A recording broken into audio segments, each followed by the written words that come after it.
E o cara falando para o ingresso. Olha pra lá.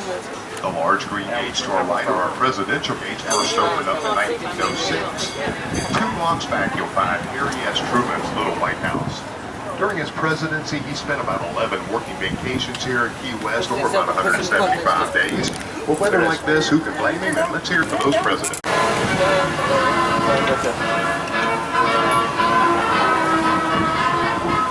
The large tree to our left is a member of the ficus family called a banyan tree. Everywhere one of those roots touches down, a new tree is formed. This one does cover these 2 yards, but the largest is in Brazil and covers about 4 acres. Now on the right-hand corner, another member of the ficus family called a laurel tree. Not quite as West, and he's probably best known for some of his antics, like water skiing to Cuba, one water ski which took him 6.5 hours, and landing an airplane on our White Street Pier. When we get out closer to the Atlantic Ocean, we'll get a chance to take a look at the pier. Folks, on the right-hand corner, you'll find that mile marker 0, probably the most photographed and stolen sign here on the entire island.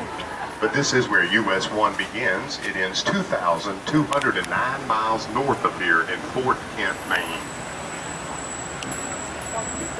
And there's a 2-story house with the purple shutters coming up on the right-hand side. It is the Barrero Guest House. It's a bed and breakfast or an inn today, but the home itself once belonged to a gentleman by the name of Francisco Barrero. Now, Francisco was jailed in Cuba, bribed himself to freedom, and came right here to Key West. Once on the island, opened up a cigar factory and became very successful. Later on, he met a Key West girl. They settled down, got married, raised a family, and all was going well. But then one day on business, Francisco mysteriously died. Now, the Key West wife thought that she would inherit that house and all of his fortunes, but that wasn't to be. See, Francisco was married once before in Cuba and never got a divorce. That Cuban wife showed up here, put the Key West wife out on the streets, penniless and homeless. They say if you stay at that guest house, the Key West wife roams those halls nightly. Now, our island today measures 2 miles by 4 miles. There's over 3,000 structures on it in 3 West today. But due to its remote location, deep water harbors, we've always had a strong military presence. They were here as early as the 1800s just to chase away pirates. Now, they stayed through the Spanish-American War, World War II, the Korean War, and the Vietnam War. They were mainly used as a training facility. And the 2-story yellow building coming up on the right-hand corner in the 1800s is our Key West Armory, and the largest dog in Key West coming up on our left. Well, when I come through this section of town, folks, I'm proud to play a little tribute to our Navy. It's a big dog. That's not a great name. Head.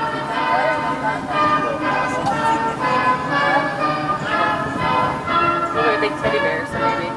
And just to your left, you'll find a white picket fence inside our Key West Military Cemetery. 1921, they decided to exhume the bodies and move them up to Pensacola. But in the early 1990s, they found some remains in the cemetery, and the folks at Key West decided to turn it back into a military cemetery. Now, if you spend some time here in Key West, you're going to hear all about shipbuilders. A joint that they used in their ships was called a mortise and tenon joint. It was a combination of dowels instead of hard nailing everything together. And what it did was allow those ships to get a little bit of rough seas and high winds. But they use that same joint in many of these structures as well. And you'll find that a lot of our buildings can give a little bit the strong winds and tropical storms that we sometimes get here. Run down into a gutter system and into a concrete holding tank called a cistern. Now that's what we used for our drinking water up until 1941.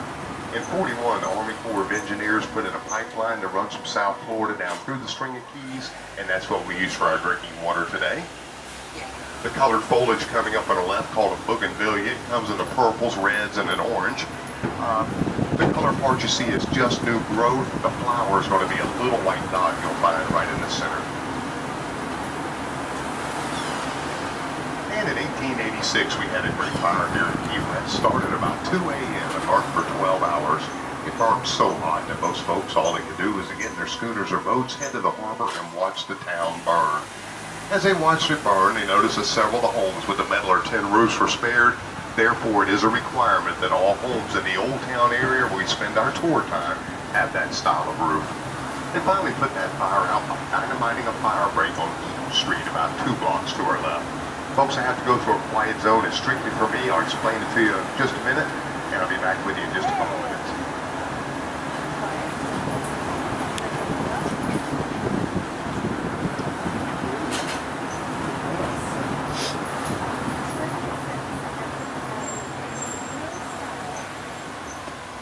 Road here on the island and what to do with all the material they dredged out of the harbor. It was called marl, a combination of rock, sand, and shell. They spread it out over the Gulf of Mexico, eventually building up the landmass, and that's how the island today is twice the size that it was in the 1800s. It measures roughly 10 miles by 4 miles. There are 800 islands here in the string of keys, but only about 35 of those are inhabited. Right on the Gulf of Mexico. Now, it's typical of most parks you'll find in the other neighborhood is where we hold our music concerts, arts and craft shows, and seafood festivals. Now, one unique thing, though, about this park, Key West as a whole, you won't find any squirrels here on the island. That's because we do not have any nut-bearing trees. Now, you spend enough time in that park, though, you're going to come across some squirrely people. But at one time, the park and surrounding area belonged to a man by the name of Eduardo Gatto, the most successful cigar manufacturer here on the island. He had a house set just about where the playground is on the right-hand side. In 1921, the city wanted to buy the property from him and turn it into Bayview Park. At first, he was a little reluctant about selling, but finally a deal was reached. One stipulation, though, to the deal, they didn't want anything to do with the house that he lived in. Eduardo was fond of his house, so he got the idea to move it. Took the house, jacked it up, and put rollers underneath of it. Took him 2 weeks to do it, only moved it 2 blocks and pulled it right down this same street with 2 mules. And just to your right, you'll find that large tan house trimmed in white. This is the house that Eduardo moved. Now, it has been many things since it was moved there, but most notably a hospital for the Cubans that lived in the area, named after his wife, Mercedes. Today it is apartments. Every year we celebrate it. Every year the celebration is quite a bit hard. That beautiful blue water ahead of us is the Atlantic Ocean. The pier in front of us is our White Street Pier. It's where our former Mayor Sonny McCoy landed an airplane, also called the Unfinished Bridge to Cuba. A black monument at the base dedicated in 1997 to the AIDS victims here on the island. Now, staying on our left-hand side is one of 3 Civil War forts here in Key West. This one's called the West Martello Tower. The forts here in Key West, though, never really completed due to the invention of the rifle cannon. These structures could not hold up to that type of firepower. But during the Civil War, we were occupied by the Union, so if you did want to join the Confederacy, you had to head north. And the beach we're traveling through now, called Higgs Memorial Beach, looks like most beaches you'll find along the coast of Florida. One unique thing though about the beach. Well, we're going to take a right on United Street. We'll head back over towards the mall. Before we get there, though, there'll be an opening, and in that opening you'll find a 2-story yellow building with a green roof and an atrium on the back. It's our newest attraction. It's our Butterfly Conservatory. Now, there's cigars annually. A very lucrative business up until about the 1950s when those embargoes were put into place. But you can still find hand-rolled cigars here in Key West as well as on Duval Street. Most of them will say of a Cuban leaf or a Cuban seed. And a series of purple or blue umbrellas coming up on the right-hand side today is called the Latita, but at one time was called the La Teresa de Marti. Now, folks, it was on the 2nd-story balcony of that building that Jose Marti would give many of his speeches. He was that gentleman we saw in that statue back in Bayview Park. It is my dream that every Cuban might be an entirely free political being, as I understand the Cuban free way. Guys, we're going to take a left off the Wall Street. As we do, there's going to be a large bump. These bumps aren't my fault or your fault. Truly the asphalt here on the island, but make sure you do hold on to everything.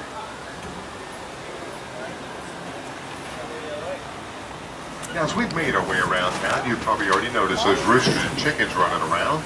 Originally brought here in the late 1800s by the Cuban cigar manufacturer workers for cockfighting. But then Key West became a city, cockfighting became illegal.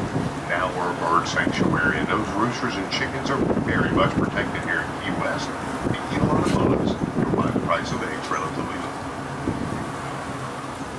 Folks, we're going to take a right on Whitehead Street. As we do, if you'll stay on the left-hand side of the train coming into view up above the tree line, you'll start to see our Key West Lighthouse.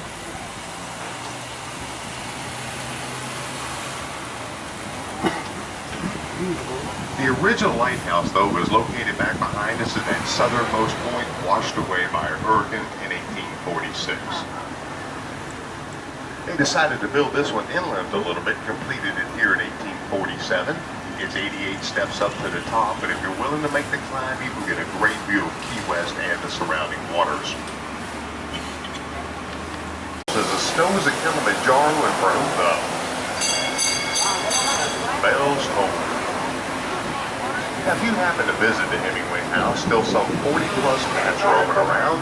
They're descendants of his original cat, Snowball. Snowball was a six-toed cat or a polydactyl, and in 1961, after his death, his wife sold that house to family and friends, who turned it into the museum that it is today. The church coming up on the left-hand side is the Sandy Cornish A&E's synthetic material. And guys, the second most photographed and stolen sign here on the entire island, coming up on your right-hand side, the mile marker 0 on this side of the road.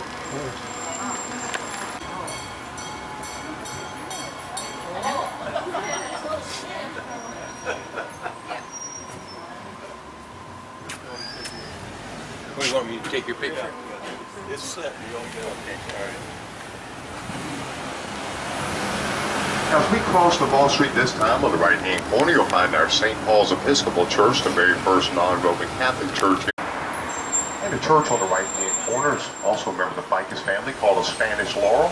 The church that sits behind it is our United Methodist Church, or Old Stone Church. It's the oldest church site here on the island.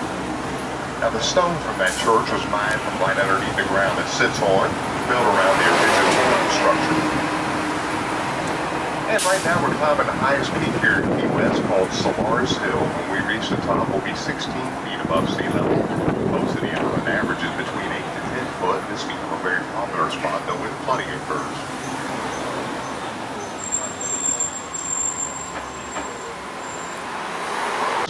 Belonged to a shipwrecking captain by the name of Captain John Lowe in 1855. And if you'll look on the rooftop, you'll find what's known as a captain's walk. And that's where he would wait for one of those ships to wreck. The one would wreck and would then get his second name called the Widow's Walk, and that's where his wife would wait for his safe return. Now, folks, I'm going to take a right on Simonton Street. We'll go down about 7 or 8 blocks, and I'll pull into that first break spot. Along to Spain, and Spain didn't want it. So they gave it to a gentleman by the name of Juan Pablo Salas. Now, Juan Pablo didn't want the island either, so he sold it to John Simonton for $2,000. The only problem was he sold it to about 3 or 4 other people at the same time. Now, it took an act of Congress, but finally the island was awarded back to him.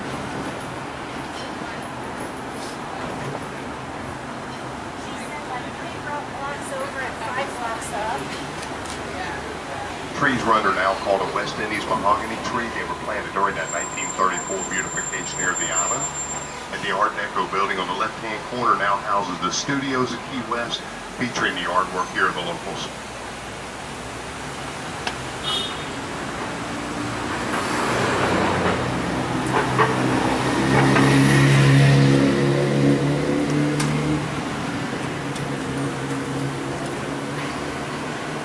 Now, folks, the blue building coming up our left-hand side in the 1920s was our Ford dealership. 1928, Ernest and Pauline Hemingway came here to pick up a car. The car wasn't ready for them yet, so they put them up in the hotel right next door. At the time it was called the Casa Antigua, since been renamed the Pelican Boot Shop. Stayed here for almost 2 weeks, and it was on the second floor that Hemingway did write his first draft to a farewell to arms.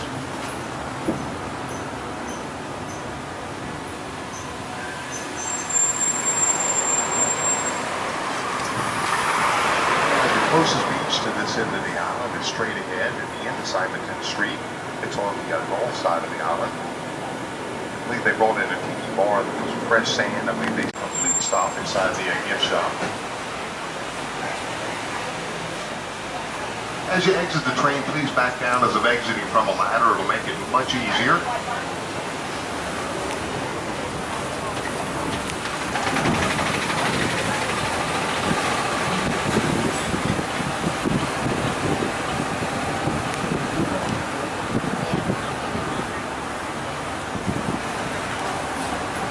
Folks, I am going to have to pull down the side of the building.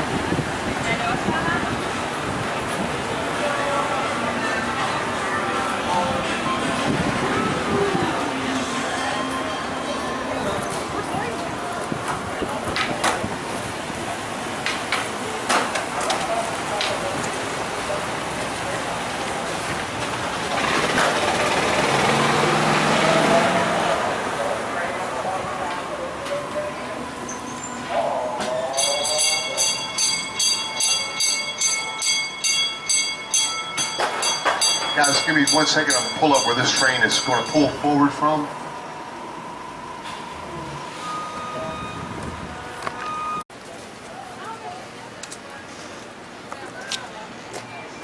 Ocean about 15 blocks ahead of us.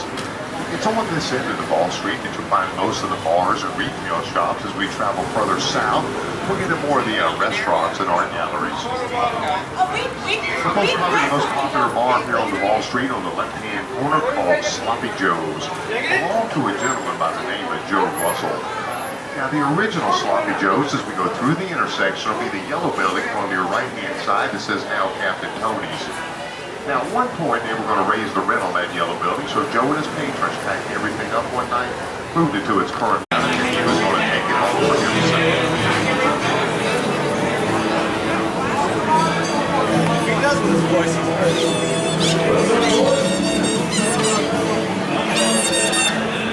There's a restaurant on the left-hand corner called Fogarty's. The home itself used to belong to John Fogarty, not the singer, when he was a surgeon here in town.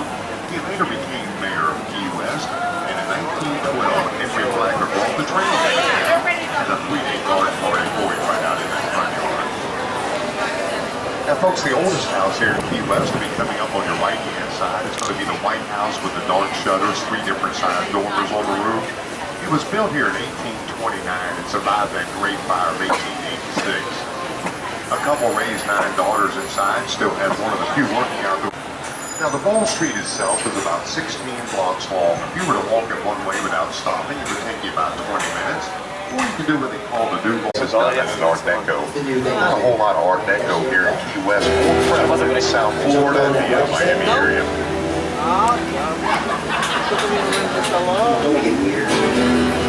For right now, we're called.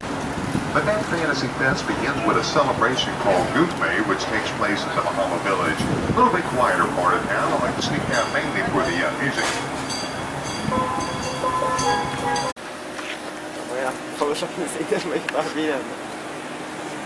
Não sei o que é aqui. Island, would you like to get the history of our founders, Dylan, Owen, Roll? In the 1940s, the Roll would come to Key West, so they would see the black iron fence street at the southernmost point. It would literally washed away in the Great Havana Storm.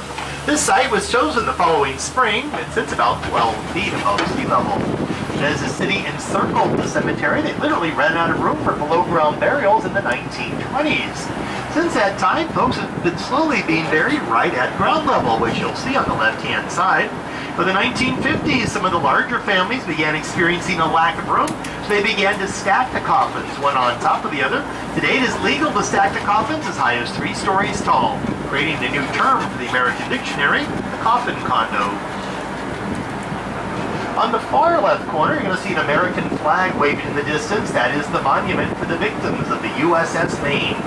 367 sailors died when the Maine exploded in Havana Harbor. 27 lay to rest permanently in the Key West City Cemetery. The Maine had been stationed in Key West just 3 weeks prior to the explosion and sinking in Havana Harbor. Now, our second quiet zone appears as we round the corner. We'll release the quiet zone as we approach the seaport area.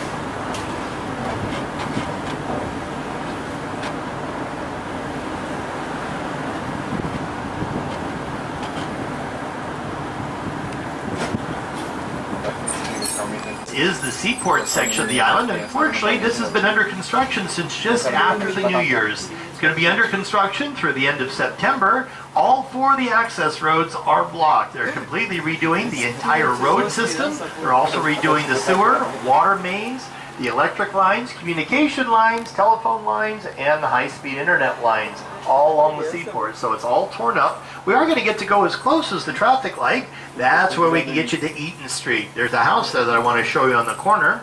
But before we get there, there's one house that has just completed a restoration in the last couple of years. It is an eyebrow style of house. When the new owners took possession in 2010, they themselves did much of the physical labor, standing and restoring the old house to bring it back from kind of a rough looking house to one that is top notch. Look for the little house in pale green on the left, white trim, gray shutters. It's an eyebrow style with the 3 second floor windows. When it was completed in 2013, they were actually given the only Gold Starfish Award for a job well done that entire year. Usually they only hand out 5 or 6 in a year, but to only have 1, that's pretty rare.